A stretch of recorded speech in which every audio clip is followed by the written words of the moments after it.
안녕하세요. 오늘도 사연살롱을 찾아주셔서 감사합니다. 저는 서울 성동구에 살고 있는 30대 후반의 여성이에요. 한때 저는 사랑하는 사람과 함께하는 걸 꿈꿨었는데요. 한 번에 원치 않은 이별과 그 다음에는 파토를 내버리고 나니 지금은 누구를 만나겠다는 생각이 없는 상태예요. 결혼을 물질적인 교환 수단으로 보는 사람들 때문에 질렸거든요. 제가 직접 그런 사람들을 만나게 됐고 결혼 약속을 파토냈기 때문에 이렇게 사연을 보내게 됐어요. 그럼 더 길게 설명하지 않고 본격적인 이야기 시작해 볼게요. 저는 작지만 알찬 사업을 하시는 아빠와 초등학교 선생님인 엄마, 그리고 저, 이렇게 세 식구로 된 단란한 가정에서 자랐어요. 아빠는 회사 직원의 일부를 보육원을 나와 갈 곳이 없어진 갓 20살이 된 사람들로 채우셨어요. 항상 그러셨죠. 아빠의 지로는 이랬어요. 내가 잘 되는 건 운이 좋아서야. 그러니 그 운을 남에게 나눠주는 것도 할 줄 알아야지. 우리 회사에서 일을 배우고 다른 데 가도 좋다. 아빠는 우리 회사가 스물이 되어 사회에 나온 아이들에게 희망이 됐으면 좋겠다. 부창부수라고 엄마도 한 달에 한 번은 하루를 비우고 봉사활동을 다니셨어요. 그러니 저도 자연스럽게 엄마를 따라 봉사하는 걸 당연하게 생각하며 자랐죠. 엄마는 낙후된 지역의 노인분들을 위한 봉사를 많이 하셨는데요. 어린 제가 가서 할머니 할아버지들 안마를 해드리면 다들 그렇게 좋아할 수가 없더라고요.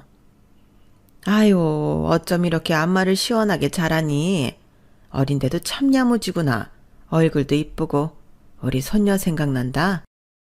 방앗간 내는 손녀라도 있지. 나는 아무도 없다고.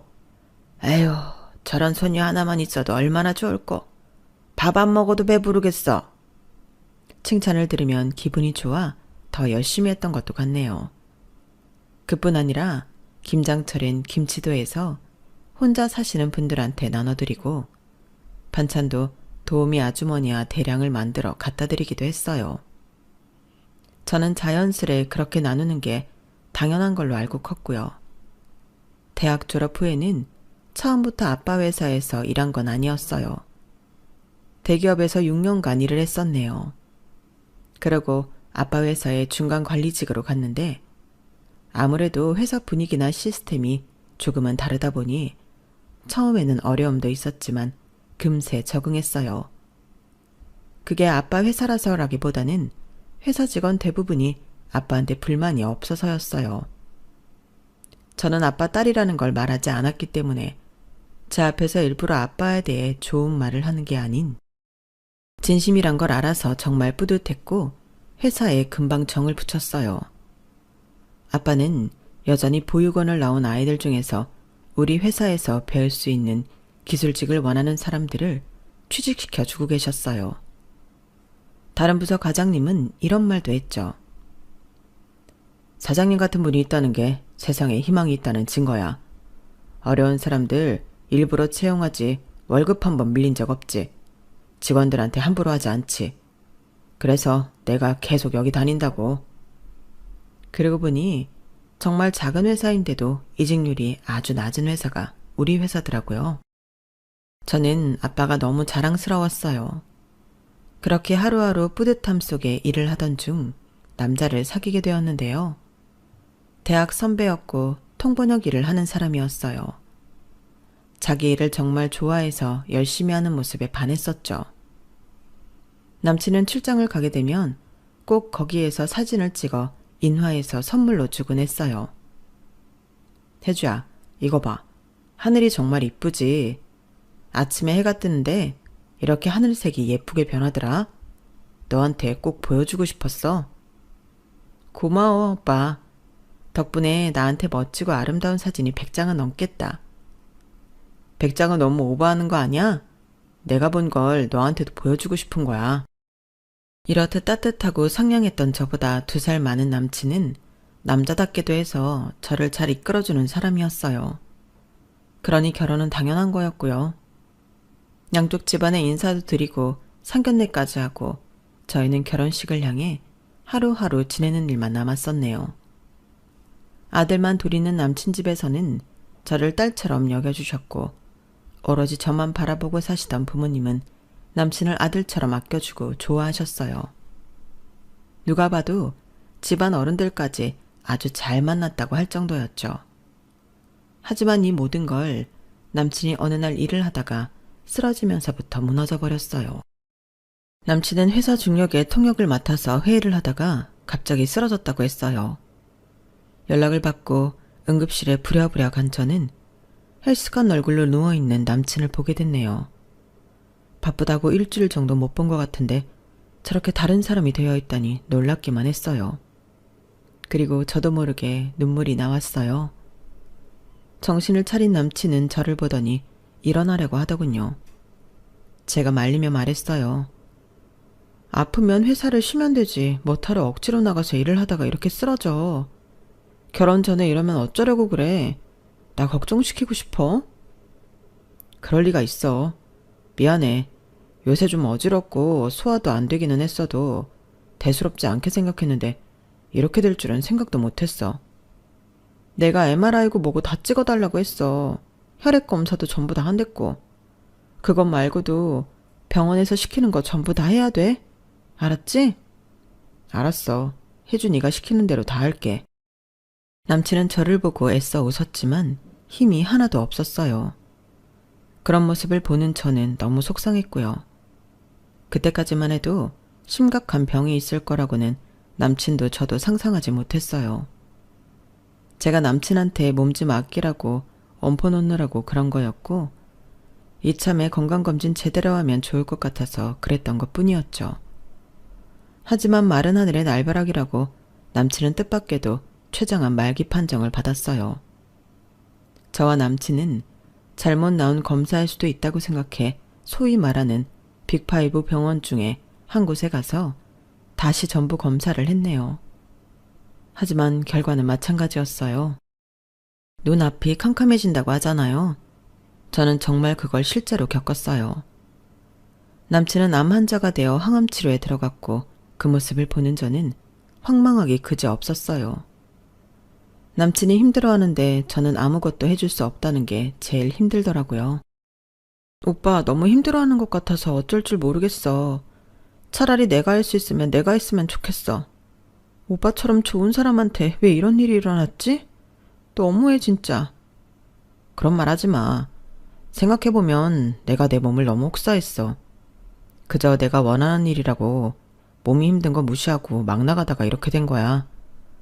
나야말로 혜주 너한테 정말 미안하다. 결혼 앞두고 이렇게 돼버려서.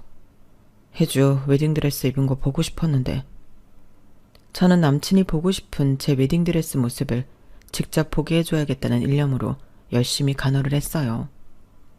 하지만 남친은 하루가 다르게 쇠약해져 가기만 했고 항암 치료도 그닥 효과가 없는 것 같았어요.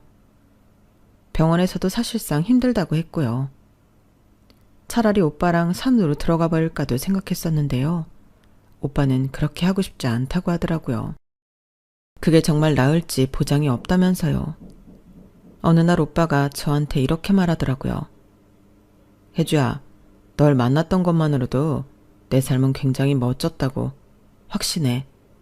날 만나주고 내 옆에서 있어줘서 진심으로 고맙다. 오빠, 그게 무슨 소리야. 왜 떠날 사람처럼 그런 말을 해. 오빠 괜찮아질 거야. 그러니까 약한 소리 하지 마. 그토록 기적이 일어나길 바랐지만 남친은 몇 주 후에 세상을 떠나고 말았어요. 정말 믿어지지 않았고 모든 게 거짓말 같기만 했어요. 식장에서도 내내 멍하니 있다가 미친 듯이 울다가를 반복했네요.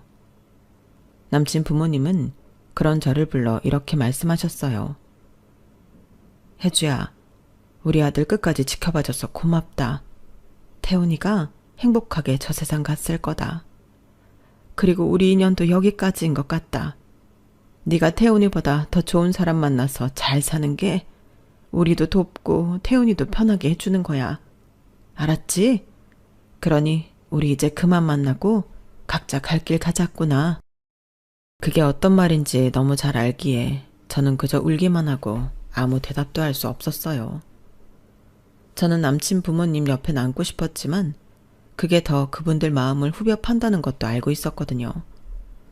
저를 볼 때마다 아들 생각이 날 텐데 얼마나 가슴이 아프시겠어요. 그렇게 저는 남친 부모님과도 이별을 하고 말았네요. 한동안은 눈물이 마를 날 없이 지냈어요. 물론 부모님 앞이나 회사에서는 티를 내지 않았지만 매일 울면서 남친 생각을 했어요. 그러다 보니 꾸역꾸역 밥을 먹어도 살은 계속 빠졌고 부모님도 저를 걱정 많이 하셨어요. 그래서 일부러 저를 한 달 동안 유럽 여행도 보내시고 같이 국내 여행도 많이 데려가 주셨죠. 그래도 안 되겠는지 하루는 엄마가 저한테 말씀하셨어요. 혜주야, 차라리 힘들다고 말해. 그리고 울어. 누가 너더러 울면 안 된다고 할 사람 있니? 그냥 속 시원하게 울어라. 우리 너무 배려하지 않아도 되니까 아무 때나 너 하고 싶은 대로 해. 엄마의 그 말에 저는 무너지고 말았네요. 엄마 품에 안겨 어릴 때로 돌아가 얼마나 울었는지 몰라요. 엄마도 저를 안고 펑펑 우셨고요. 그렇게 엄마와 껴안고 하룻밤 자고 났더니 좀 개운하긴 했어요. 세상이 좀 다르게 보이기도 했고요. 부모님도 그새 안색이 안 좋아지셨다는 걸 깨달았어요. 제 걱정을 하느라 그렇게 되신 거였죠. 저는 이대로 있어서는 안 되겠다고 남친이 저 세상으로 가고 1년도 더 지나서야 깨달았어요. 그때부터 기운을 차리고 회사 일도 더 생기 있게 해나갔고 엄마와 함께 김장 담궈서 어려운 분들에게 나눠드리기도 했네요. 여기저기 봉사도 다녔고요. 할머니, 어깨 많이 뭉쳤으니까 꼭 물리치료 받으러 가세요. 끼니 거르지 마시고 꼭 챙겨 드시고요. 아셨죠? 반찬 없으신 말만 하세요. 제가 갖다 드릴 테니까 아껴서 드시지 마시고요. 아유, 이렇게나 나를 생각해 주다니 너무 고맙네. 내가 말년에 무슨 복으로 아가씨 같은 사람을 만났을까? 내가 괜히 젊은 사람 고생시키는 것 같아 미안해. 그런 말씀 마세요. 저 괜찮으니까 말씀만 하세요. 그게 전 더 좋아요. 그러면서 운동도 시작했어요. 새벽 달리기를 하다가 본격적으로 PT를 등록했고 전문 트레이너의 도움을 받으며 운동을 하다 보니 마음도 새로워지더라고요. 이것저것 배우러도 많이 다녔고 영화도 많이 봤어요. 그렇게 혼자 있는 시간을 갖지 않고 활동을 많이 하다 보니 조금씩 남친을 떠나보낼 수 있게 되더군요. 시간이 지나며 가슴속의 상처도 점점 아물어서 남들처럼 평범하게 살 수 있게 되었어요. 그렇게 정신없이 살다 보니 어느덧 7년이라는 시간이 흘렀고 제 나이는 30대 후반을 향해 가고 있었어요. 정신을 차려보니 친구들은 대부분 결혼을 했고 학부모가 된 사람도 있더라고요. 문득 쓸쓸하다는 생각이 들었는데 지인이 저한테 소개팅을 하라고 하더라고요. 변호사라고 해서 만나기 부담스러웠는데 지인 손에 잡혀 억지로 만나는 곳까지 끌려갔어요. 그렇게 어색한 첫 만남을 갖고 난 후 보니 의외로 저와 잘 맞는 부분이 있는 것 같더라고요. 혜주 씨는 어떤 인생을 꿈꾸세요? 낭만적으로 들리겠지만 목표가 뭔지 알고 싶네요. 전 제 일도 잘하고 힘든 사람들도 돕고 싶어요. 인생은 혼자만 살아가는 게 아니라 세상하고 더불어 살아간다고 생각하거든요. 저도 공경에 처한 사람들을 돕고 싶어서 변호사가 됐어요. 저로 인해서 법을 잘 몰라서 어려움을 당한 사람들이 안심할 수 있다는 게 참 좋더라고요. 괜찮은 사람이다 싶었고 그렇게 전 그 남자와 연인이 되었어요. 남친이 저 세상으로 가고 7년이 넘어서야 새로운 사람을 만난 거였어요. 새 남친은 저한테 상냥하고 좋은 사람이었어요. 한 번은 휴일에 같이 교회로 놀러 갔다가 피곤해서 힘들다고 하자 저를 업고 응급실에 가려고 하더라고요. 피곤한데 왜 나와도 괜찮다고 했어. 그럴 때는 쉬어도 되는데. 안 되겠다. 응급실 가서 링거 한 대 맞자. 아니야. 그럴 정도는 아니라고. 오버하지 마. 내가 진짜 힘들었으면 오늘 나왔겠어? 그럼 내가 업고 가지는 않을 테니까 링거는 한 대 맞자. 아니다. 서울 올라가서 맞을까? 그게 낫겠다. 이렇듯 남친은 제가 조금만 다치거나 아파도 엄청 마음을 쓰고 배려를 해줬어요. 게다가 저의 사소한 취향까지 신경을 써줬죠. 하루는 남친이 디저트 박스 하나를 내밀더라고요. 유명하기도 하고 비싼 거라서 지나가는 말로 먹어보고 싶다고만 했던 거였어요. 경호씨, 이거 어떻게 샀어? 여기 요즘 줄 엄청 길게 서잖아. 가격도 만만치 않고 금방 품절되는데? 그래서 문 열기 30분 전부터 가서 줄 서 있었어. 나는 디저트 뭐가 맛있고 그런 거 잘 모르긴 한데 혜주 너 추천으로 먹은 거 다 맛있더라. 그리고 이거 네가 진짜 먹고 싶어 했던 거 아니야? 남친이 이 정도는 해줘야지. 아니, 일도 바쁜 사람이 어떻게 줄 서서 살 생각을 했어. 정말 고마워, 경호씨. 이렇게 제 마음을 헤아려주고 저를 위해 중고등학생들과 대학생들 틈에서 줄까지 선 남친을 보며 이런 사람이라면 평생을 함께해도 되겠다는 생각이 들었어요. 그래서 만난 지 6개월도 채 안 되어 결혼을 약속하고 남친 집에 인사를 드리러 갔어요. 남친은 저를 처음 만났을 때 아버지가 몇 년 전에 돌아가셔서 어머니만 있다는 얘기를 했기에 그런 점들은 알고 있었어요. 아버지가 돌아가시면서 집안 형편이 전보다 더 안 좋아졌다는 것도요. 남친의 본가는 수도권 외곽에 있는 연식이 오래된 아파트였어요. 저는 제 시댁이 잘 살고 말고는 신경 쓰지 않았어요. 그런 걸 따져가며 사람 만나라고 배우지 않았으니까요.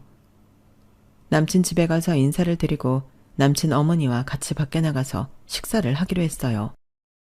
남친 어머니가 무슨 음식을 하면 좋을지 모르겠다고 걱정하셨다길래 제가 나가서 먹자고 했죠. 그렇게 집에서는 인사만 드리고 셋이 나와서 운치 있는 한옥 한정식에 가서 식사를 했어요. 남친 어머니는 저희 아버지 사업에 대해 이것저것 물어보더군요. 아버지 회사 직원은 몇 명이나 돼? 수익은 잘 나오는 편인가? 직원은 꽤 있어요. 강소업체니까요. 회사가 그래도 설립 연도가 꽤 돼서 자리는 잡혀 있다는 것까지만 말씀드릴게요. 그럼 아가씨는 월급 얼마나 받아? 아버지 회사니까 딸이라고 돈 더 받나? 보너스니 뭐니 더 잘 챙겨주겠네?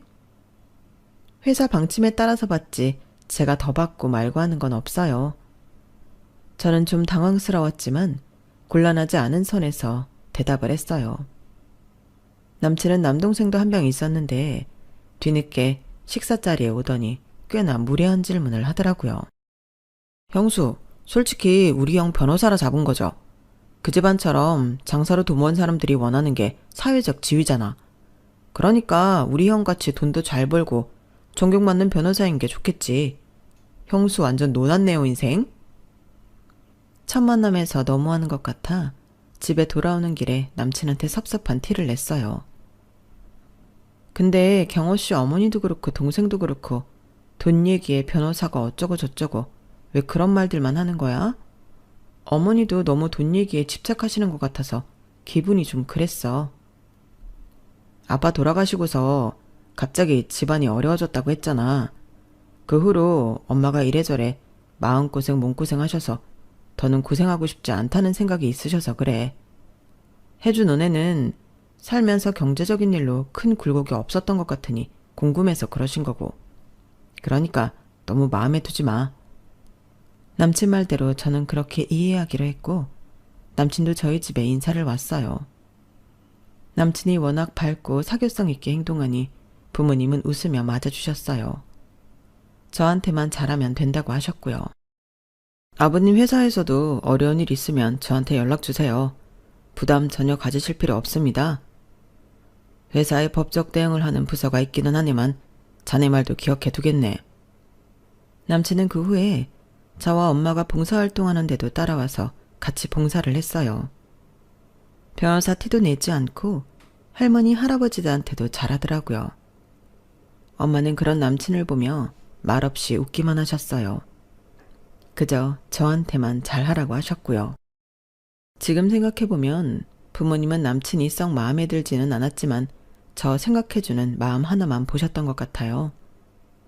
그렇게 시간이 지나 상견례 날이 되었어요. 상견례 자리에서는 저희 신혼집 이야기도 나왔고요. 남친 어머니는 굉장히 곤란한 표정으로 이렇게 말하더군요. 사실 저희가 애들한테 좋은 집 구해줄 형편이 안 됩니다. 애 아빠 돌아가신 후부터 계속 힘들었어서 이제 겨우 숨 좀 돌릴만 하거든요. 그런 거라면 걱정 안 하셔도 됩니다. 애들 살 집은 저희가 마련해 보겠습니다.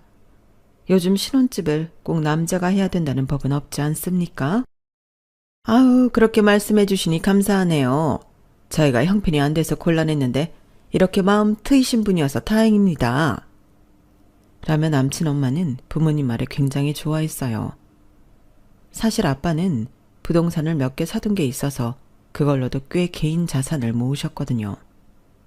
그래서 저희 집 문제로 곤란할 거 없다고 선뜻 말씀하신 거였어요. 남친 어머니는 집이 해결됐다고 굉장히 좋아했죠. 저 역시 덕분에 신혼생활을 편하게 할 수 있어서 정말 감사했어요. 그날 상견례는 별 탈 없이 잘 마쳤고 그렇게 며칠이 지났어요. 본격적으로 결혼 준비에 들어갈 즈음이었죠. 그런데 남친 어머니가 저를 부르더니 자기가 이것저것 적어봤다며 종이를 건네주더라고요. 예, 혼수 내가 미리 다 적어봤어. 혼수는 여자 쪽에서 해오는 거 너도 잘 알지? 괜히 여기저기 돌아다닌다고 시간 낭비할 거 없다. 내가 적은 대로만 해오면 돼. 아, 네. 근데 가전제품은 비싼 거 사두면 오래 쓸 테니 그렇다 치더라도 가구에 자잘한 것들까지 다 너무 비싼 것들이라 부담스러워요. 그리고 이런 말씀 드리기는 좀 그렇지만 집도 저희 아빠가 해주시는데 혼수까지 이렇게 비싼 걸로만 저희 쪽에서 다 부담하는 건 형평성에 어긋나는 것 같아요. 이게 왜 형평성에 어긋나니? 어차피 넌 우리 경호랑 결혼해서 경호가 벌어다 주는 돈 평생 쓸 거 아니야. 예, 사짜 신랑을 거저먹으려고 들면 되니? 사짜랑 결혼하려면 이건 기본이야. 너 그것도 몰라? 상견례를 하기 전까지는 상상도 못하던 말들이었어요. 그 전까지는 감쪽같이 본 모습을 숨기고 있다가 상견례 끝나고 결혼 준비를 제대로 시작하니까 다짜고짜 고가의 혼수를 요구하는 거예요. 저는 너무 황당하고 어이가 없었지만 바로 뭐라 할 수가 없었어요. 그래서 일단 생각해 보겠다고 하고 나중에 남친을 만나서 차근차근 따졌죠. 경호씨 어머님이 혼수 너무 비싼 것만 해오라고 하시는데 우리 둘 사는데 그런 고급이 필요해? 그냥 우리끼리 있는 돈에서 적당히 하면 되지. 어머님하고 도련님 못까지 엄청 비싼 옷을 해오라고 하셨어. 나 이건 좀 아닌 것 같아. 그리고 솔직히 우리 아빠가 집까지 해주시는데 이걸 다 나보고 하라고 하는 건 불공평하잖아. 이게 다 내가 경호씨가 벌어다 줄 돈 생각하면 아무것도 아니라는 식으로 말씀하시는데 이게 말이 된다고 생각해? 네가 생각할 때 그럴 수 있어. 불합리하게 느껴지는 거 이해해. 근데 엄마 말이 맞긴 하잖아. 내가 지금 돈이 없는 거지. 앞으로를 생각하면 내 가치가 훨씬 높잖아. 그러니까 그건 맞는 말이야. 너희 집에서 더 돈을 많이 쓰는 게 당연한 것 같은데? 저는 남친이 이런 말을 하리라고는 상상도 못해서 완전 충격을 받았어요. 평소에 변호사라고 젠척한 적도 없고 돈에 연연하는 건 더더욱 없었거든요. 그동안 남친이 저한테 보여줬던 모습들이 진실하다고 여겼기 때문에 쎄한 건 단지 기분 탓이라고 넘기기로 했어요. 하지만 얼마 안 가 남친 어머니는 더 황당한 말을 하더라고요. 내가 우리 친척들한테 돌릴 한복할 집 알아놨다. 강남에 있는 데니까 그렇게 알고 미리미리 준비해. 한복은 가족이나 아주 가까운 친척한테만 하면 되는 거 아닌가요? 근데 남친 어머니는 완전 비싼 고급 한복집에서 남친 친가 쪽 사촌까지 외가는 8촌쯤 되는 사람한테까지 다 하라는 거였어요. 거기에 더해 남친 동생도 거들더군요. 형수, 저 옷 하나 갖고는 안 될 것 같아요. 우리 양복 사기로 한 데에서 요즘 스타일로 한 벌만 더 해줘요. 결혼식 날 입을 건 좀 꼰대스러워서 어디 입고 다니기 좀 그래요. 그리고 거기에 맞게 시계 하나 해줄래요? 옷에 맞는 구두 있는데 시계가 없네.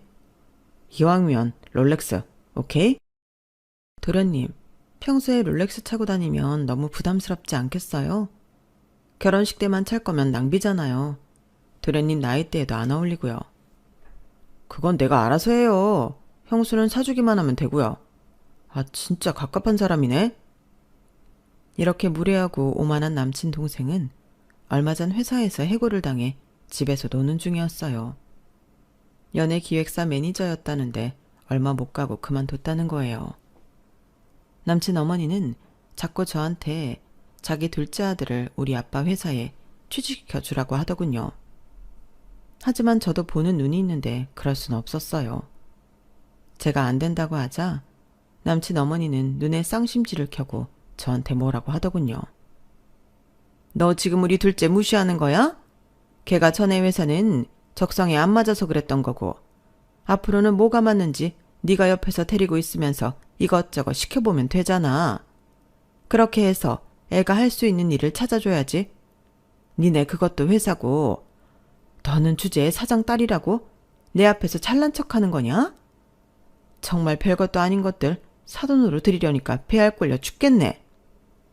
이런 지경인데도 남친은 자기 집안에 대해 아무 문제점을 못 느끼더라고요. 오히려 저한테 뭐라고 했어요. 우리 이제 한 가족이야. 좀 엄마 말도 들어주고 해라. 우리 엄마가 그렇게 말도 안 되는 요구를 하는 것도 아닌데. 그리고 형수 될 사람이 통 크게 돈도 쓰고 척척 좀 해주면 좀 좋아. 저는 그렇게 말하는 남친을 보고 전에 쎄했던 게 착각이 아니라는 걸 깨달았어요. 지금까지 알고 있던 괜찮은 사람이 아니더라고요. 그러다가 한번 남친 본가에 갔는데 남친 어머니가 이렇게 말했어요.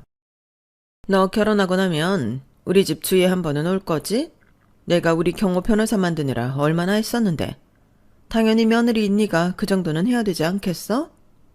마음 같아선 나랑 같이 살라고 하고 싶은데 많이 봐준 거다. 어머니, 그건 좀 힘들 것 같아요. 제가 평일에 노는 것도 아니고 계속 출근하는데요. 주말에라도 좀 쉬어야 되고요. 2주에 한 번도 아니고 매주는 좀 힘들 것 같아요. 내가 널더러 매일 오라고 해? 일주일에 한 번 오는 게 뭐가 어렵다는 거냐? 아, 나 정말 요즘 것들은 며느리 노릇 안 하려 든다더니 내가 딱 그런 며느리를 만났네. 저는 이 결혼을 하는 게 정말 맞는지 심각하게 고민하기 시작했어요. 분명히 상견례 하기 전까지만 해도 이렇지 않았는데 상견례 끝나고 결혼식 날짜 잡히고 나니 다들 이렇게 변하는 건지 이해가 안 되더라고요. 결혼을 깨고 싶은 생각만 굴뚝같이 커지던 어느 날 아빠가 말씀하셨어요. 혜주야, 내가 니들 신혼집으로 알아봤는데 평수가 24평짜리 딱 괜찮은 게 있더라. 둘이 살 건데 그 정도면 충분하지 않겠니? 그럼 아빠 당연하지. 그것도 클 것 같아. 청소니 뭐니 손 가는 것도 많은데 더 클 필요도 없고. 아빠 정말 고마워요. 저는 다음날 남친을 만나 신혼집 이야기를 했어요.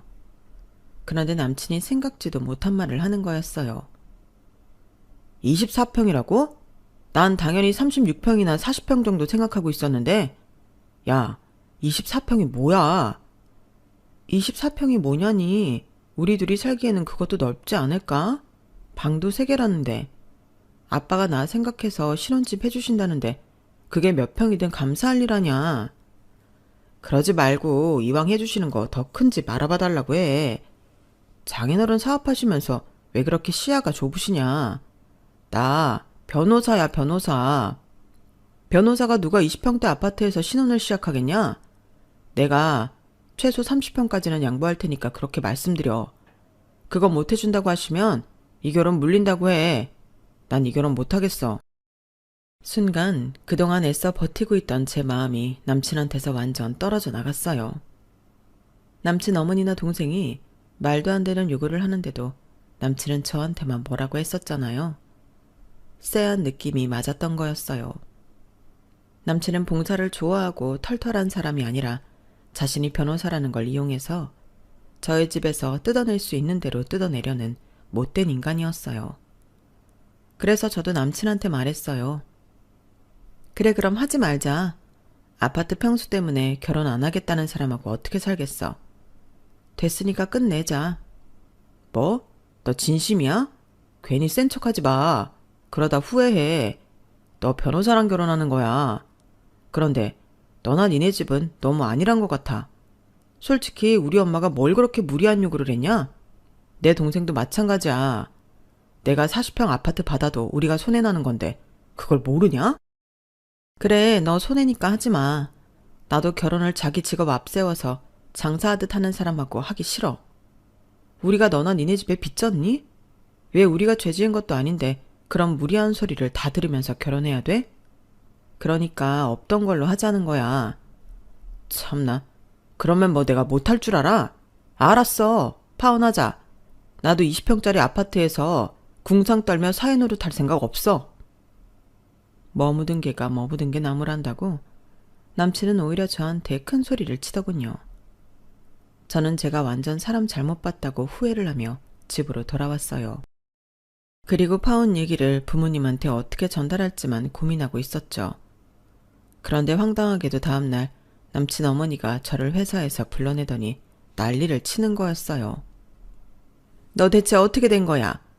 그냥 니네 아버지한테 40평짜리 집으로 해달라고 하면 되잖아.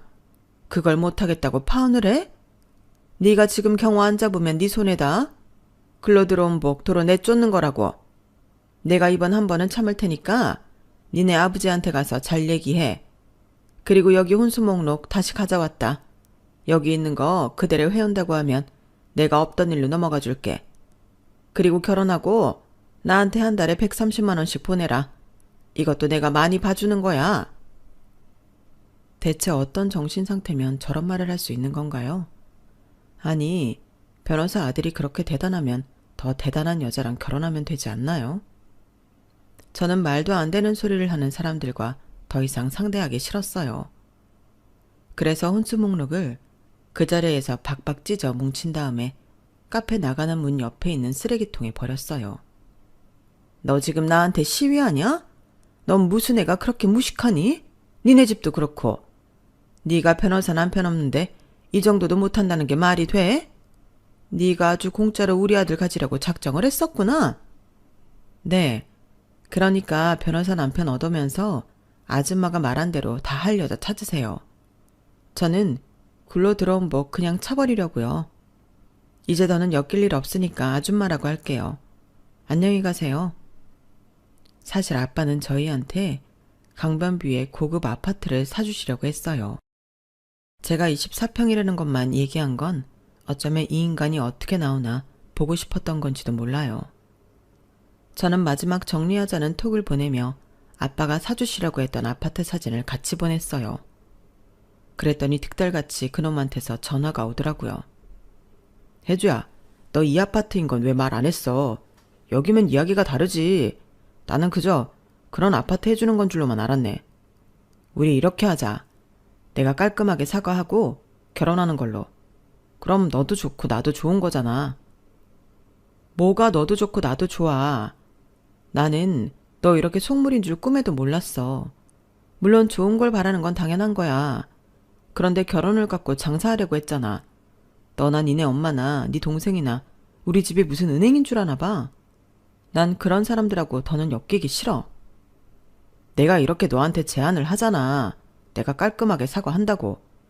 솔직히 한 번에 좀 더 자리 잘 잡아보고 싶은 욕심은 있었다. 그건 인정할게. 그래도 우리가 틀린 말 한 거 아니야. 내가 너랑 결혼하면 내 월급 다른 데로 가? 너한테 다 가는 거고 너는 거기에 더해 변호사 사모님 소리 듣는 거잖아. 그럼 그 정도는 감수해야지. 와, 진짜 개소리를 이렇게까지 신박하게 할 수 있다는 게 신기하다. 난 네가 변호사라서 결혼하려던 게 아니었어. 네가 어려운 사람 잘 돌보고 나한테도 배려 잘하는 사람이라고 착각했기 때문이었어. 그런데 너는 그런 건 다 가식이었고 뭐든 돈도 나는 완전 속물인데 내가 왜 너랑 결혼을 하니? 너 변호사씩이나 돼서 머리가 왜 이렇게 나빠? 이게 네가 사과하면 깔끔해지는 거야? 정말 그렇게 생각해? 억지 부리지 마. 니네 집에 돈 싸다가 바칠 여자 찾던지 알아서 하라고. 혜주야, 이러지 말고 내 말 좀 들어봐. 저는 남친 전화를 일방적으로 끊고 그날 저녁 부모님한테 이 모든 이야기를 털어놓았어요. 부모님 역시 황당해서 말을 잇지 못했어요. 하지만 서로를 위하며 결혼까지 가지 않은 걸 다행히로 여기자고 했죠. 그렇게 저희는 결혼 준비하던 모든 걸 중단했어요. 저 역시 전처럼 일상을 보냈고요. 그런데 얼마 가지 않아 이놈이 자꾸 저한테 치근대는 거였어요. 혜주야, 우리 모든 걸 잊고 다시 시작하는 마음으로 만나면 안 될까? 나는 너 없으면 안 될 것 같아. 변호사고 뭐고 그런 거 다 잊고 다시 만나자. 어? 그런데 어느 틈에 아빠가 저를 쫓아오신 건지 저만치에서 오셔서 제 앞을 가로막고 서시는 거였어요. 남친은 놀라서 얼굴이 벌개지더라고요. 너 이 쓰레기 같은 놈, 당장 내 딸한테서 떨어져. 내가 너 다니는 로펌에도 다 알아봤는데 네 인성 아주 개차반으로 소문났더라. 네가 네 동료들한테 평생 빨대 꽂을 여자 찾았다고 했었다며. 내 딸을 뭘로 보고 그런 소리를 해? 당장 꺼지지 못해? 아버님, 제가 실수했어요. 사람이 실수 한 번은 할 수 있는 거잖아요. 그러니 노여움을 푸시고 저에게 다시 기회를 주세요. 제가 혜주한테도 잘하고 아버님 어머님한테도 정말 잘하겠습니다. 내가 너 같은 거한테 아버님 소리 들을 이유 없다. 네 속이 뻔한데 나더러 그 말을 믿으라고?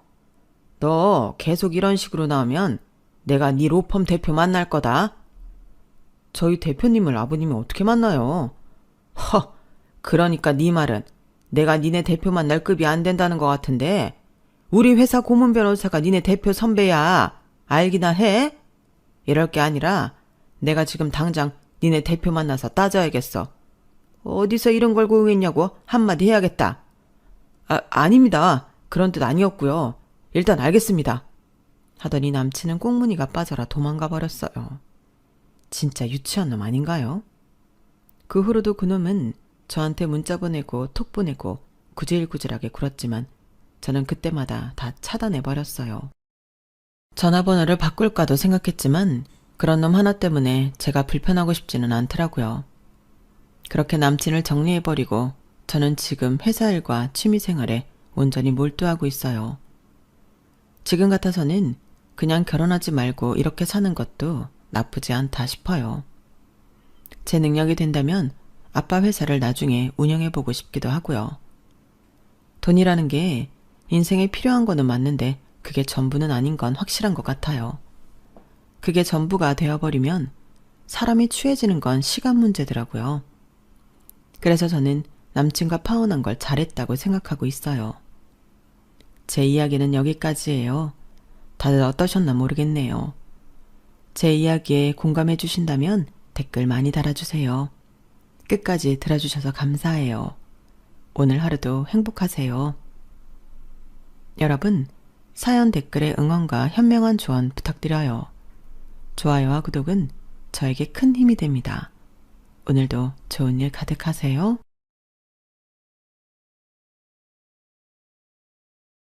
안녕하세요. 오늘도 사연살롱을 찾아주셔서 감사합니다. 저는 결혼하고 반년도 되지 않아 이혼한 30대 중반 여성입니다.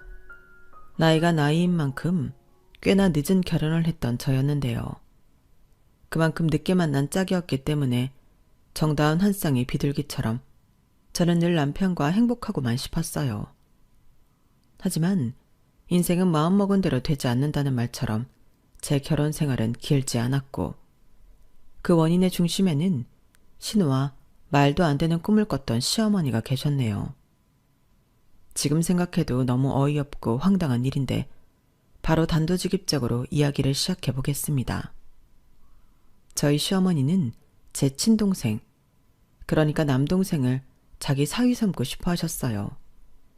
겹사돈이라고 하잖아요. 그걸 꿈꾸시던 분이 바로 제 시어머니라는 사람이었죠. 아니, 이게 말이나 되는 소립니까? 막말로 신우랑 제 동생이 눈이 맞아 겹사돈을 하게 되었다면 그건 그거대로 억지로 이해하려 노력이나 하겠지만 제 동생은 털끝만큼도 신우이한테 관심이 없었거든요. 그런데 이 모녀가 포기를 못하고 나중엔 비상식적인 제안까지 했는데 그런 말까지 듣고 저는 이혼하지 않을 수가 없었어요. 믿었던 남편이라는 사람도 똑같은 사람이었거든요. 아니, 연애할 때는 콩깍지 때문에 몰랐던 건지 그런 찌질한 사람인 줄도 몰랐는데 조짐이 있었다면 이상하리만큼 자기 동생 칭찬을 많이 했던 거였어요. 아니, 신우가 잘난 구석에 있어 자랑을 하거나 칭찬을 한 거라면 이 남자 뭐야? 라고 생각했을 텐데 남편은 자기 여동생이 생긴 게 예쁘다고 말했거든요. 내 동생은 내 동생이라서 하는 말이 아니라 진짜 어릴 때부터 남달랐어. 눈도 크고 피부도 하얀 게 나는 우리 엄마가 인형을 낳은 줄 알았다니까? 그래서인지 커서도 쫓아다니는 놈들이 많았는데 에휴, 말도 마. 내가 그놈들 쫓아서 시험 기간에 공부도 제대로 못했다. 뭐래, 무슨 말을 그렇게 과장되게 해? 그렇게 예쁜 여동생 사진 좀 보자. 도대체 얼마나 예쁘길래 그래? 사진? 당연히 있지. 잠깐만, 자기도 보면 인정할 수밖에 없을걸? 그렇게 남편은 저한테 자기 동생 사진을 보여줬고 제가 하는 일이 광고 쪽 일이라 사진을 보면 대충 아는데 남편이 보여준 사진은 보정이 가득한 사진이었어요. 그러니 완성된 사진은 정말로 무슨 여자 아이돌이라고 해도 믿을 만큼 예뻤는데요. 오빠가 자기 동생 예쁘다고 하는데 거기에 대고 에이, 보정이네 할 수는 없어서 그냥 넘겼어요. 그냥 건조하게 정말 예쁘네. 나중엔 실물도 한번 봐야겠다 라고 말했죠.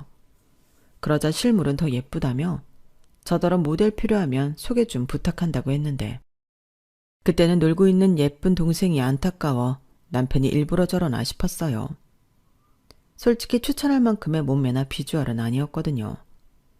하지만 괜히 자기 동생 사진 보고 제가 질투한다고 생각할까 딱 거기까지만 반응을 보였는데 그러면서 남편은 제 동생에 대해서도 궁금해 하더라고요. 사실 제 동생이 좀 잘났거든요. 저도 공부를 잘한 편이었는데 제 동생은 그런 저보다 훨씬 잘했고 일찍 회계사로 자리를 잡는가 하면 어디서 뭘 공부했는지 서울의 똘똘한 아파트도 자기 힘으로 장만했는데 그래서 제가 동생 아파트에서 신세를 지고 있었어요. 동생이랑 저는 4살 차이로 제가 먼저 독립해 오피스텔에 살고 있었거든요. 그런데 아시는 분들은 아시겠지만 관리비가 적지 않았고 동생도 아파트를 사서 독립하면 공과금을 각자 내고 있으니 같이 살면 이래저래 부담을 줄일 수 있을 것 같다고 동생이 먼저 제안했어요. 그리고 저는 동생이 아파트를 사면서 받은 대출금 상환의 일부를 월세 낸다고 생각하고 도와줬는데 이러니 저러니 서로 윈윈하기 위해 함께 살게 되었던 거죠. 그러면서 부모님도 둘이 같이 있으니 안심이 된다고 하셨는데 반찬 보내주기도 편하고 아무래도 혼자가 아니니 덜 걱정이 된다며 반기는 눈치셨어요. 거기에 다른 회사에서 스카우트를 받으면서 고급 세단까지 받은 동생이었는데 남편한테 이런 얘기를 다 하려고 하니 제 성격상 그건 못하겠더군요. 너무 낯간지럽잖아요. 그래서 대충 직업은 회계사고 잘 먹고 잘 산다고 이렇게 얘기하고 말았는데 동생이 회계사라는 말에 남편 눈이 왕방울만해졌어요. 뭐? 회계사? 그런데 왜 여태 나한테 그런 말 안 했어? 굳이 내가 그런 얘기를 일부러 해야 해? 걔가 내 아들도 아니고. 아니, 그래도 자랑스럽잖아. 능력 있는 동생이 있는데. 글쎄, 난 한 번도 내 동생이 회계사라 자랑스럽다고 생각한 적 없는데. 에이, 그래도 그건 아니다. 나 같으면 몇 번이고 내 동생 대단하지 않냐고 자랑했을 텐데. 솔직히 그게 왜 자랑할 거리인지도 잘 모르겠고 나는 자기랑 달라서 동생한테 그렇게 관심 없어. 우리 각자 알아서 잘 살자는 주의거든. 그러니까 같이 살아도 부딪히지 않지. 서로 관심이 없으니까. 진짜 특이하다. 그럼 지금 살고 있는 아파트는 부모님이 해주신 거야? 남매 같이 지내라고? 아니, 그것도 동생 거야. 내가 오피스텔 살다가 관리도 비싸고 공과금도 비싸다고 하니까 같이 살자고 하더라고. 어차피 30평이라 집도 넓으니까. 같이 쓰고 나는 대출금 일부 도와주고. 그래서 같이 살기로 했어. 남의 집보다는 편하니까. 엄마 아빠도 좋아하고. 야, 진짜 알면 알수록 자기 동생 대박이다. 여자친구 있대? 몰라, 말했잖아. 관심 없다고. 연애를 하든 결혼을 하든 지가 알아서 하겠지.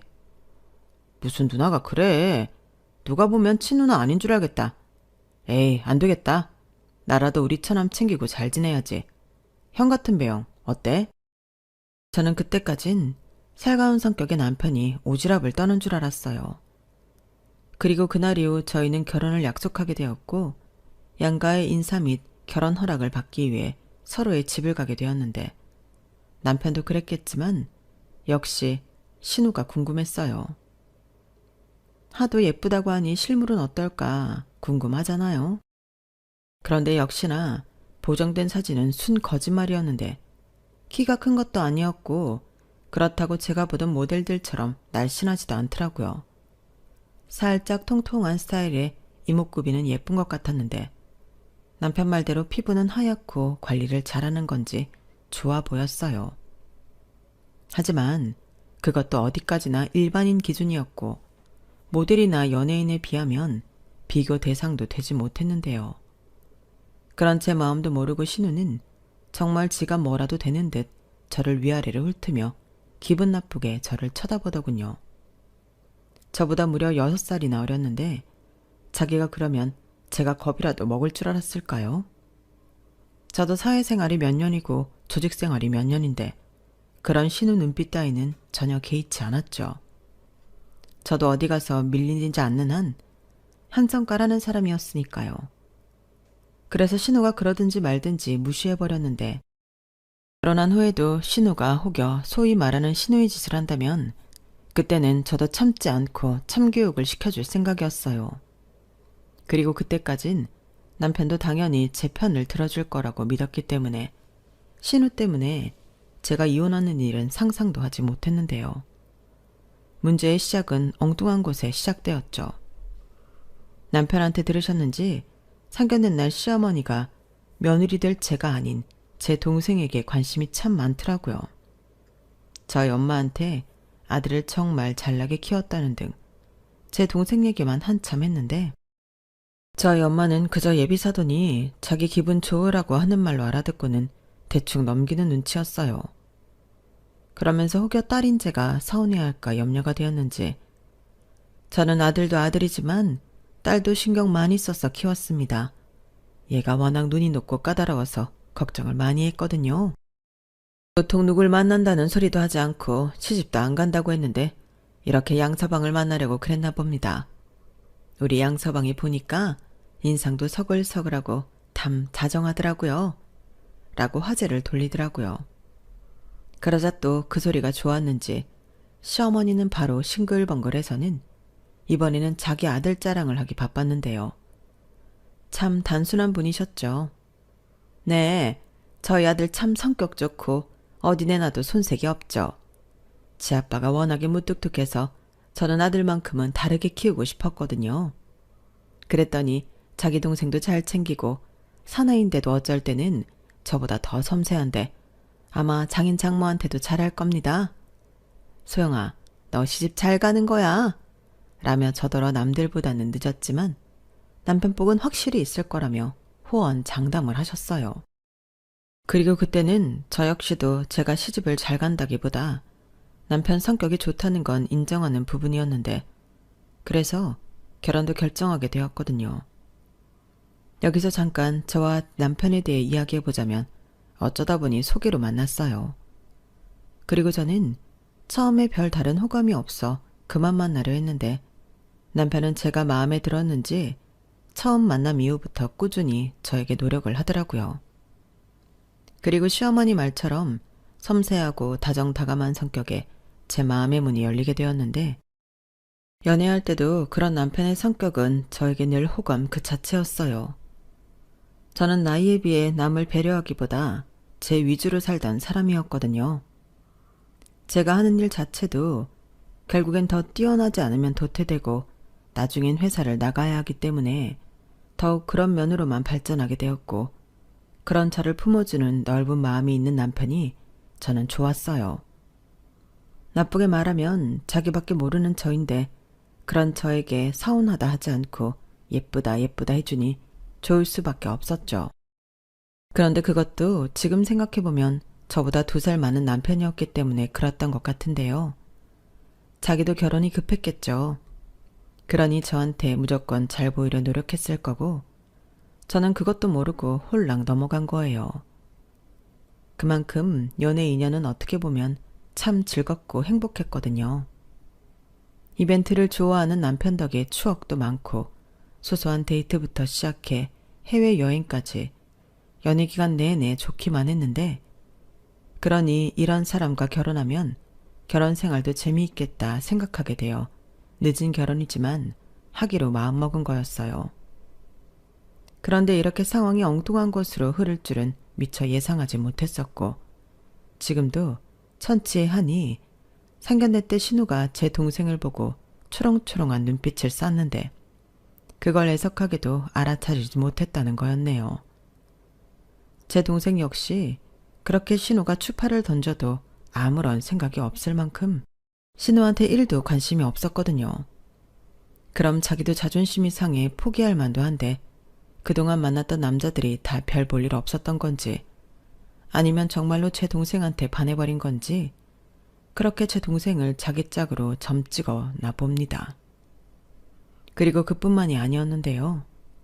상견례 때는 그저 회계사라고 하니 사돈 총각한테 관심이 생겼나 그 정도만 생각했던 시어머니 역시 제 동생을 자기 사이로 삼을 생각을 했어요.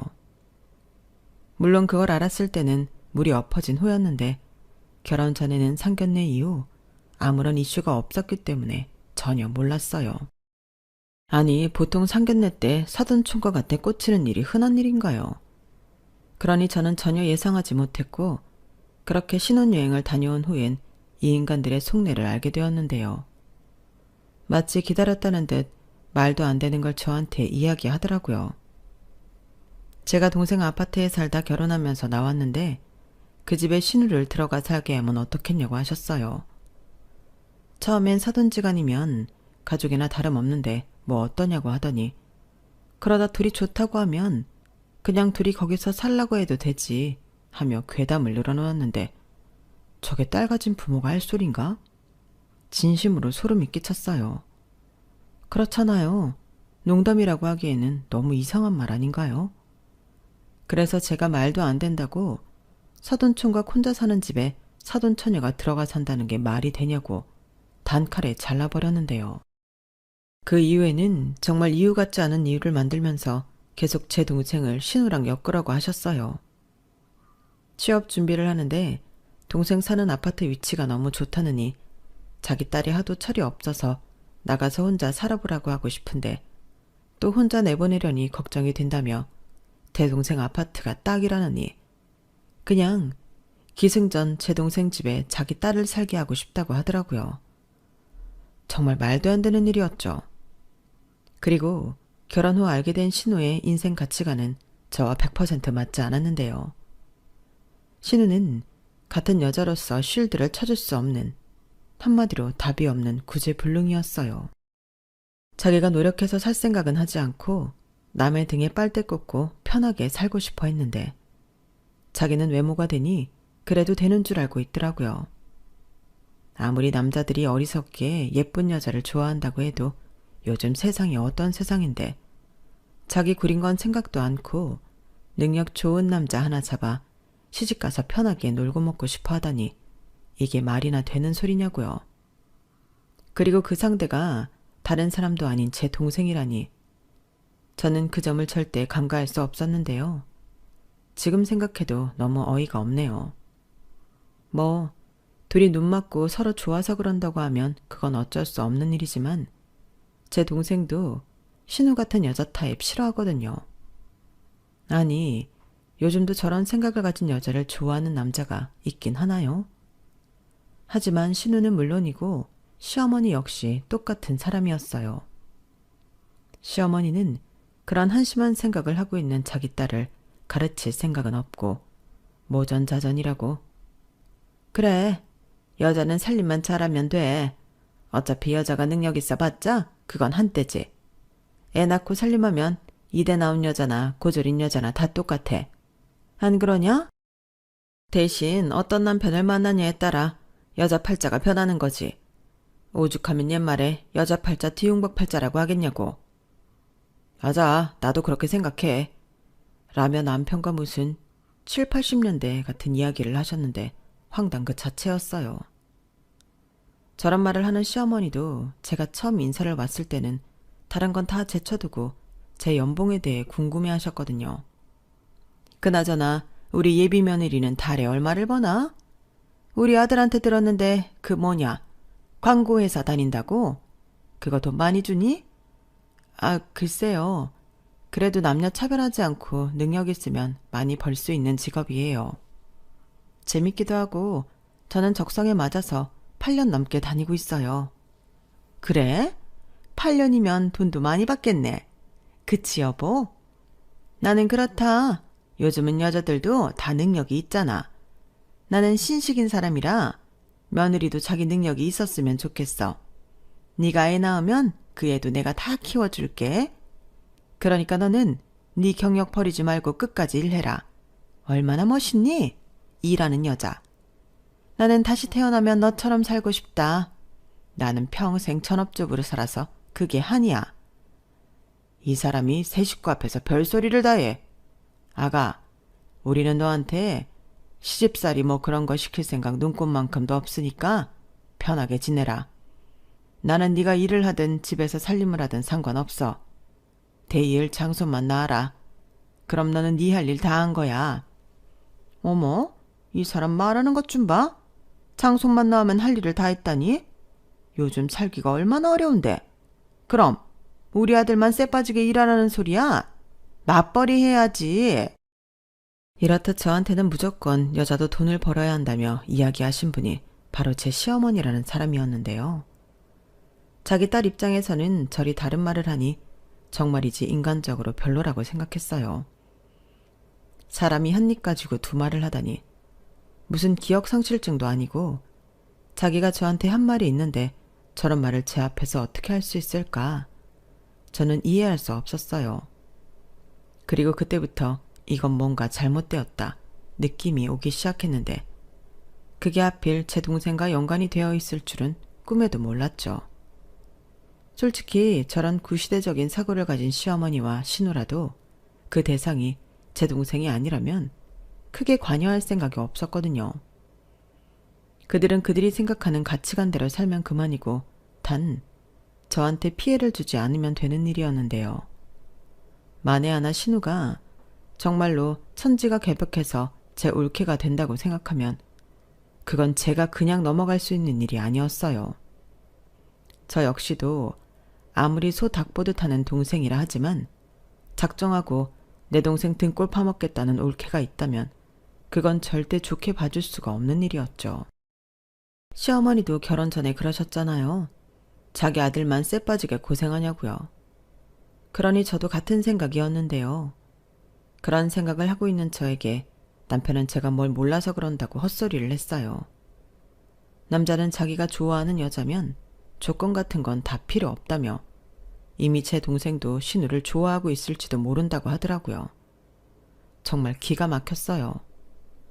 자기 눈에나 예쁜 동생이지 다른 남자들도 그럴 거라고 착각하는 건 거의 병 수준이더라고요. 그래서 제가 확실하게 말해줬어요. 자기는 아가씨가 너무 예쁘고 남자들이 다 좋아할 것 같지. 근데 아니야. 요즘 남자들도 능력 있는 여자 좋아하고 선호해. 그뿐이야? 대화 수준이 맞아야지. 내 동생이 아가씨를 좋아하고 있을 거라고? 그럼 왜 여태 나한테 아무 말도 안 했을까? 적어도 엄마한테나 무슨 말을 했을 거 아니야. 제발 갖다 붙이지 마. 왜 엄한 내 동생을 건드려? 아가씨 좋다는 남자들 많다며. 그 중에서 고르라고 해. 이렇게 쏘아붙이듯 말했는데 남편은 제 말에 원래 이런 여자였나며 제가 자기 동생을 질투하는 거라고 말 같지도 않은 소리를 했어요. 그리고는 야, 내 동생이 처남한테 시집가면 자기 시누이집 장난 아니겠다. 그래, 그런 집에는 내가 내 동생 절대 시집 못 보내지. 알겠어. 라고 대도하는 말을 했는데요. 저는 진심 저 인간이 제정신인가? 그런 생각이 들었어요. 하필 신혼여행을 가기 전에 혼인신고를 해버려서 짜증이 더 나더라고요. 그래서 일단 좀 상황을 지켜보자 벼르고 있었는데 아니나 다를까 이젠 제 동생이랑 엮지 않겠다고 하던 남편도 한 입으로 두말하는 자기 엄마랑 같은 사람이었어요. 글쎄 제 동생한테 저 모르게 연락을 했더라고요. 자기 동생이 그 동네에 이사를 해야 하는데 상황이 여의치 않다고, 그러니 당분간만 누나가 쓰던 방을 빌리겠다며 원한다면 월세도 내겠다고 했다는데 신우가 그 동네에 이사를 가야 할 이유는 장담하건대 없습니다. 아니 정확히 말하자면 제 동생을 꼬시기 위해 그 동네, 아니 그 아파트에 가고 싶었던 거겠죠. 그리고 월세를 낸다고요? 누가요? 저는 동생에게 이야기를 듣고 헛웃음이 나왔는데요. 그와 동시에 평소 동생한테 아쉬운 소리는 해본 적이 없던 저라 창피해서 얼굴이 화끈거렸어요. 그래서 뭐라고 했냐고 제가 최대한 화를 누르며 동생에게 물었는데 그나마 제 동생이 알아서 처신을 잘했더군요. 뭐라고 하긴 다른 사람도 아니고 매형 여동생인데 너무 웃기잖아. 누나랑 있을 때야 서로 사돈지간이지만 그 여자랑 나는 남 아닌가? 그래서 나는 불편하다고 못 들은 걸로 하겠다고 했는데 아마 매형 기분은 별로 좋지 않을 것 같아서. 제 동생은 그 와중에도 제 생각을 많이 했던 것 같아요. 자기 때문에 제가 매형이랑 다투기라도 할까 매형한테 대신 말 좀 잘해주라고 전화를 한 모양이었는데요. 그러면서 신우가 왜 자기네 동네를 이사를 와야 하냐고 의아해 하더군요. 거긴 정말이지 주택들 말고는 아무것도 없거든요. 그래서 저는 숨기는 것도 골치 아프고 그냥 있는 사실을 얘기해줬어요. 매형이 너를 자기 동생이랑 엮고 싶어 한다고, 그 동네에 신우가 이사 가야 할 이유 따윈 없다고 제대로 말해줬는데 다음에도 매형이 그런 헛소리하면 매형 안 보겠다고 말하라고 시키고 전화를 끊었어요. 그러자 수치심 같은 감정이 이루 말할 수 없이 밀려왔는데요. 제 동생의 거절이 꽤나 서운했는지 그날 남편은 뭘 잘했다고 술을 왕창 먹고 들어와서는 저한테 되려 화를 냈어요. 적반하장이라고 하잖아요. 딱 그거더라고요. 어쩜 니들은 남매가 똑같이 매정하냐? 니들은 니들만 잘났지. 이기적이고 못돼 처먹었어. 내가 매형인데 지가 그렇게 싸가지 없게 굴면 돼? 지가 잘나가는 회계사면 다야? 막말로 회계사도 사자 직업인가? 가만 보면 지가 무슨 변호사, 검사, 의사라도 되는 듯이 설쳐. 진짜 생각하면 할수록 짜증나고 재수없다니까? 진짜 없던 정도 다 떨어진다. 니들 남매는 뭐가 그렇게 잘났는데? 저렇게 말하고 거실에 대자로 뻗었는데 정말 가지가지 하더군요. 잘났지. 잘났으니까 그렇게 내 동생이랑 네 한심한 여동생 엮는 거 아냐? 정말 어이없다. 이제 내 동생 싸가지 없고 재수없는 거 알았으니까 제발 좀 껄떡거리지 좀 마. 니네 가족들한테도 전해. 내 동생 그만 탐내라고. 야, 탐? 웃기고 있네. 트럭으로 갖다 줘도 안 가져. 이 인간이 말이야 예의가 있어야지. 내가 윗사람인데 지가 그러면 돼? 그럼 걔가 못 그럴 이유는 또 뭐야? 걔도 싫으니까 싫다고 하는 거잖아. 그럼 윗사람이면 싫어도 좋다고 해? 너는 그러니? 이거 봐봐. 내가 2살이나 많은데 계속 너라고 하지? 니들 남매는 가정교육이 문제야. 여기서 더 해봐. 그땐 진짜 가정교육 누가 잘못 받았는지 내가 만천하에 다 까발릴 테니까. 너야말로 이런 찌질한 인간이었니? 아니, 도대체 왜 네 동생을 내 동생이랑 못 엮어서 안달인 건데? 저는 제발 좀 그만하라고 불같이 화를 냈어요. 평소 술 먹은 사람이랑 대화해봤자 나만 손해라는 주관을 갖고 있던 저였는데 그때는 저도 도저히 못 참겠더라고요. 그리고 남편이 기억을 하던 말던 저는 이런 일이 앞으로 또 생기면 나는 너랑 못 산다고 확실하게 이야기를 했는데 결혼 전에는 그렇게 제 비위를 잘 맞추던 사람이 결혼 후에는 어떡하든 기선제압을 하려고 하는 것처럼 느껴져서 더 싫었던 것 같아요. 사실 그런 생각이 들 때부터는 제가 이미 선택을 잘못했구나 하는 자각이 들기 시작했는데요. 그때가 결혼하고 3개월이 되지 않았을 때였어요. 말도 안 되는 시기였죠. 남들은 신혼이라고 좋아 죽을 때라고 하는데 저는 실망해 죽고 창피해 죽을 지경이었으니 이걸 어떻게 해야 하나 아주 짜증이 나서 일상생활이 불가능할 정도였어요. 그래서 한 번은 자꾸 얼굴 보면 좋지 않은 감정만 생기니 당분간 떨어져 생각하는 시간을 갖자고 제가 일방적으로 통보한 뒤 짐을 싸서 동생 집에 들어갔는데 남편이 아주 입에 개거품을 물고 쫓아왔더군요. 시집 온 지 얼마나 됐다고 여자가 집을 나가냐며 이번에 저더러 버르장머리가 없답니다. 그 말을 듣는데 저도 저지만 제 동생도 꼭지가 돌았어요. 무슨 그런 말이 있냐고 다시 해보라고 제 동생이 소리쳤는데 저도 살면서 동생의 그런 훤한 모습을 본 적이 없었기에 조금 놀랐어요. 그러니 누나인 제가 이 정도인데 남편은 말할 것도 없었고 이대로 밀리긴 싫었는지 이젠 제 동생한테 한 소리 하기 시작하더군요. 저놈도 말이야. 사람이 그러는 게 아니야. 나랑 누나가 결혼했으면 나도 가족이고 내 동생도 가족인데 가족끼리 사정 좀 봐줄 수 있는 거 아니야?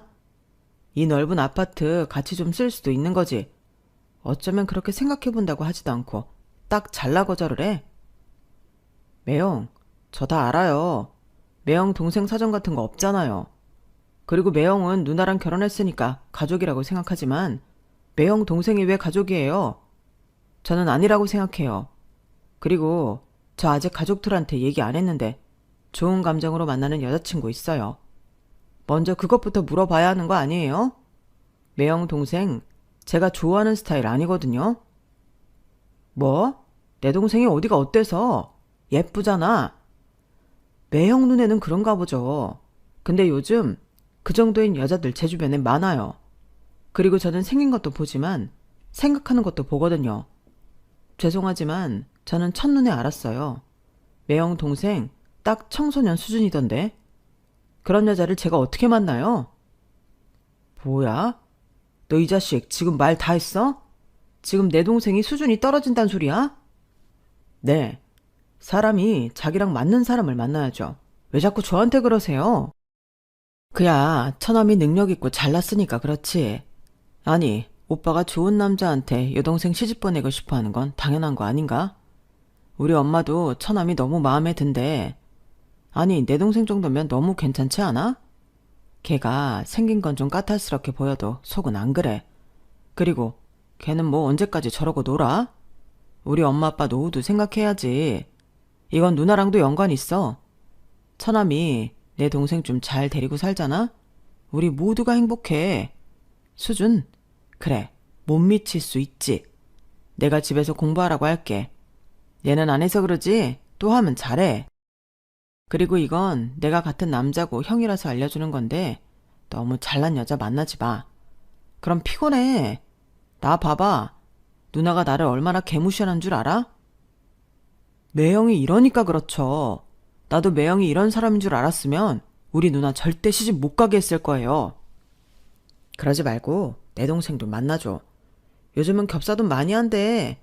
내가 앞으로 잘하면 되잖아. 누나한테도 잘하고 장인장모한테도 잘하고. 정말 저 인간이 제정신인 게 맞는 건지 저는 킁킁거리면서 냄새를 맡았어요.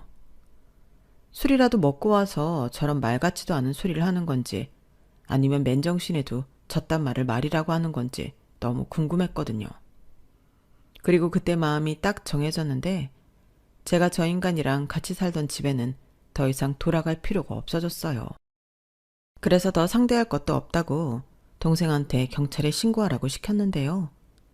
제 동생은 안 그래도 그럴 생각이었다며 핸드폰을 꺼내 전화를 걸기 시작하더군요. 그러자 경찰은 또 무서웠는지 그날은 주랭랑을 쳤는데 어찌나 급했던지 핸드폰도 놓고 갔더라고요. 마음 같아서는 쓰레기통에 버려버릴까 생각했는데 때마침 시어머니한테서 전화가 걸려왔어요. 그래서 저는 시어머니는 무슨 말을 하려고 자기 아들한테 전화를 걸었을까 아무 말 없이 그냥 전화를 받았고 남편이 저런 미친 짓을 하는 데는 다 이유가 있었다는 걸 알게 되었는데요. 정말이지 그걸 저랑 제 동생이 듣고 너무 소름이 끼쳤어요. 너 어디니? 너 지금 당장 엄마한테 돈 500만 원만 보내라. 지금 그 돈 아니면 엄마 죽게 생겼어. 사람들이 쫓아와서 돈 달라고 하는데 네 아빠가 지금 집에 없으니까 망정이지. 엄마 딱 죽기 일보 직전이라니까? 그러게 니처럼 좀 빨리 꼬드겨 보라니까 왜 이렇게 꿈뜨는 거야? 니처럼만 우리 여울이랑 잘 맺어주잖아? 그럼 이거 다 한 방에 끝나. 너 왜 아무 말도 없는 거야? 너 엄마 말 듣고 있어? 저는 시어머니한테 듣고 있다고 대답했어요. 그러자 제 목소리에 시어머니가 깜짝 놀랐는지 전화를 끊어버렸고 제가 다시 걸어도 받지 않았는데요. 저는 남편의 핸드폰을 안 뒤져볼 수가 없었어요. 핸드폰 비밀번호는 이미 제가 알고 있었고 그 핸드폰에 담겨진 내용들은 그야말로 어마어마한 내용들이 가득했는데 남편이 저렇게 제 동생한테 말도 안 되는 억지를 부렸던 데에는 나름 이유는 있긴 하더라고요. 그건 바로 신우가 저지른 빚 때문이었는데요. 거기에 시어머니까지 연관이 되어 꽤나 급한 상황인 것 같았죠. 한마디로 자기 빚을 해결해 줄 수 있는 능력 있는 사위가 필요했는데 그게 제 동생이었던 거였어요. 그러니 상견례 때도 곧 자기 식구가 될 저보다는 자기를 구제해 줄 거라 믿었던 제 동생에게 더 관심이 있었던 건데 겹사돈을 맺기만 한다면 볼모인 누나가 있으니 제 동생이 자기랑 자기 딸 빚을 안 갚고는 못 베길 거라고 생각한 듯 남편을 달달 볶았더라고요. 그리고 자기 아들인 남편에게도 제 동생과 자기 딸을 연결해주지 않으면 일부 빚은 네가 갚아야 한다고 협박 같은 메시지도 보내왔는데 정말 웃기지도 않았어요. 거기에 이 협박에 벌벌거렸을 남편을 생각하니 더 짜증이 났는데 이런 인간을 제가 늦게 만난 제 평생의 짝이라 믿었던 과거의 제 자신에게 화가 났어요. 너는 사람 보는 눈도 그렇게 없냐고 타임머신이 있다면 당장 제 머리채라도 잡아 말리고 싶은 심정이었어요. 그리고 그렇게 알게 된 그 사람들의 빚은 제가 생각한 그 이상이었는데 남편 핸드폰에 남겨진 메시지들을 종합해보니 대충 일이 어떻게 흘러간 건지 그림이 그려졌어요. 신우가 생각 없이 소액 대출을 받아 쓴 모양이었고 거기에 시부모님 카드까지 가지고 나가서 쓰는 통에 그것들이 모여 꽤나 큰 빚이 된 것 같았어요. 게다가 그 카드값을 시아버님 몰래 해결하려던 시어머니가 대출을 받아 돌려막기를 시작했고 그게 무섭게 불어나 언제 터져도 이상하지 않을 폭탄이 되었는데 신우도 시어머니도 신용불량자가 되어 더는 대출도 불가능한 모양이었어요. 당연하죠. 돌려막기도 끝은 분명히 있잖아요. 더욱이 그 어떤 대책도 없던 모녀들은 믿을 게 자기 아들이자 오빠 그리고 꼭 꼬셔서 자기들 빚을 갚아줄 제 동생밖에 없었는데 이미 최악의 상황임에도 여기서 더 웃긴 건 신우였어요. 남편에게 마지막으로 보낸 카톡 같았는데 세상에나. 자기가 시집만 잘 가면 남편 몰래 그 빚을 한 방에 해결해 주겠다고 남편더러 일단 급한 불은 꺼달라고 조르고 있었어요. 아니, 자기 때문에 이런 일이 벌어졌는데 무슨 시집이고 남편 몰래 빚을 한 방에 갚나요? 정말 대가리에 똥만 찬 게 분명했는데 아직 시집도 안 갔으면서 벌써 지 남편 등이나 쳐먹을 생각을 하다니 저는 그런 애가 제 동생을 넘봤다는 게 용서가 되지 않았죠. 물론 그런 얕은 수에 넘어갈 제 동생도 아니었지만 우리 남매를 만만하게 본 그들을 그냥 두고 볼 순 없었어요. 끝을 내더라도 제대로 한 방 먹이고 끝을 내야 속이 시원하죠.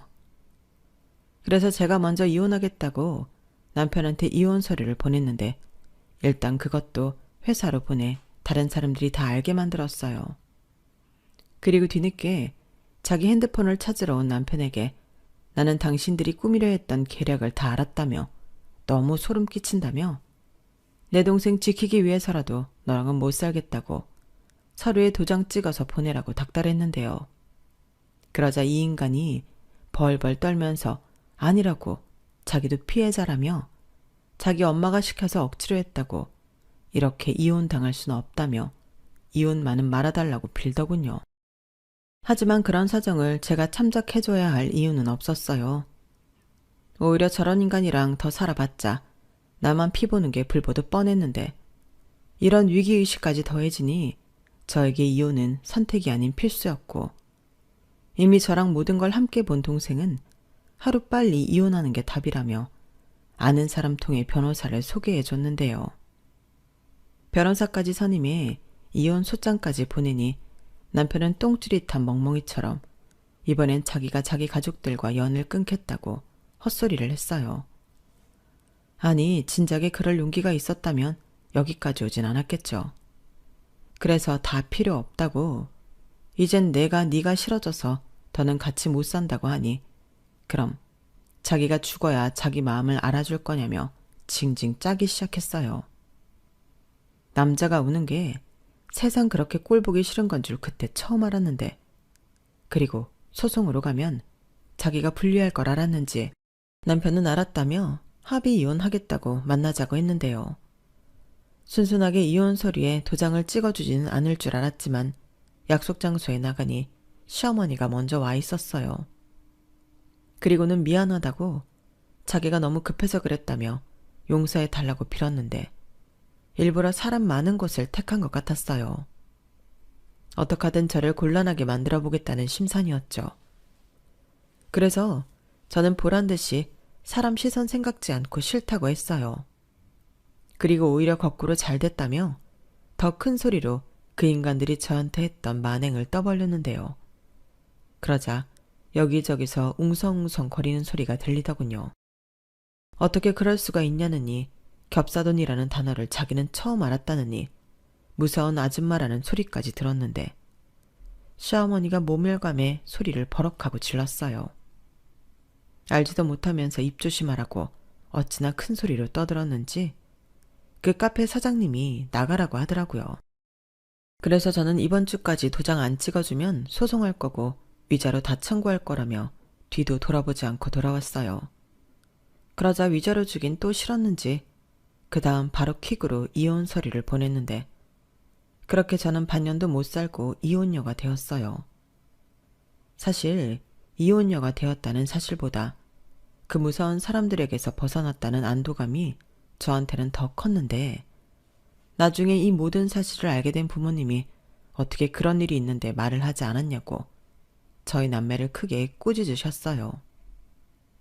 아마도 속이상에 그랬던 것 같은데 저는 짜증은 났어도 힘들진 않았거든요.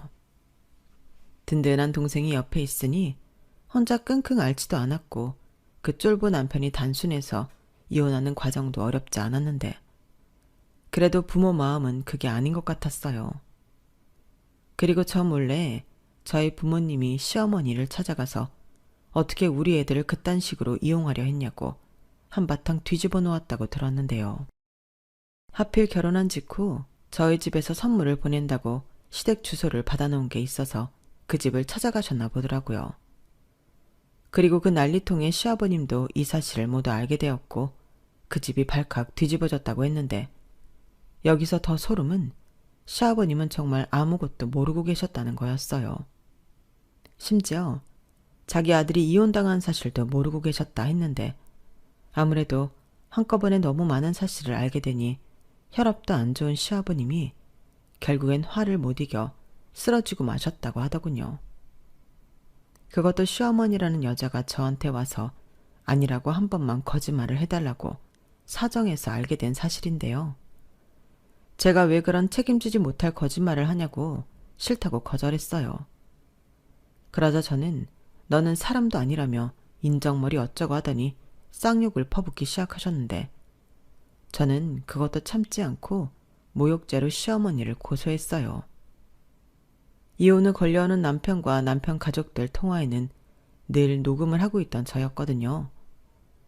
그리고 시어머니는 이혼에 중요한 역할을 한 데다 이혼 후에도 이리 전화에 욕을 하니 저에게 1,000만 원을 배상하라는 법원 판결이 나왔어요. 아무래도 동생이 소개해준 변호사라 더 힘을 써준 것 같더라고요. 그러니 시어머니는 가뜩이나 돈 때문에 죽겠는데 전화 한 통에 1,000만 원이라는 위자료까지 얹게 되었고 그야말로 죽겠다는 듯 죽상이 되어 있었는데요. 남편이 정말로 받을 거냐고 묻더군요. 그럼요. 제가 욕을 먹었는데 법원에서 받으라고 한 돈을 안 받을 이유가 없다고 저는 강력하게 제 의사를 밝혔어요. 그러자 이제 전 남편이 된 그 사람이 해도 해도 너무한다고 하더군요. 그러게 왜 가만히 있는 저를 건드려서 이 사단을 만드셨을까요? 아니, 애당초 자식을 왜 그렇게 키워서 자기 인생까지 나락에 빠뜨리시는 건지 제가 지나고 보니 인생 공부를 아주 비싸게 했더라고요.